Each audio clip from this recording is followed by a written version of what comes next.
are starting to cross a line where it's getting to the point of like there's a lot of softcore porn on Twitch now, and I'm very curious to see what kind of creative ways people find to get around this policy change. Because I don't think it's going to get rid of sexual content on Twitch overnight or anything, but I do wonder how they're going to navigate.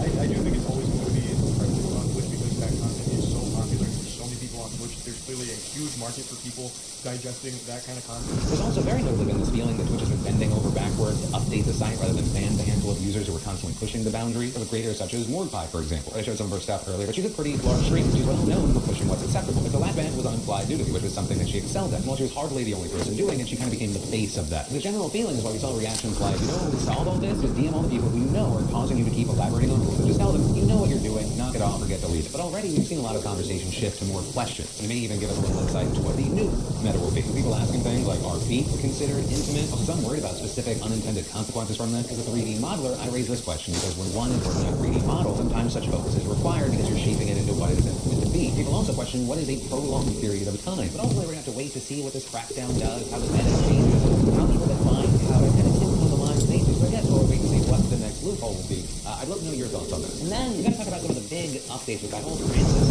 Bridge collapse in Maryland. We talked about it back on Tuesday. You've probably seen that video clip everywhere. Giant container ships hits the bridge, it collapses. And the biggest update since we talked about it is that 6 people are presumed dead. Those 6 being people who were working on the bridge at the time of the collapse. 2 of those bodies have been recovered from a truck that was submerged in the water. The Maryland State Police Colonel Roland Butler saying during a briefing, were identified as Alejandro Hernandez Fuentes, 35 years old, of Baltimore, and Dorlan Rangel Castillo, Aguirre, 26 years old, of Dundalk.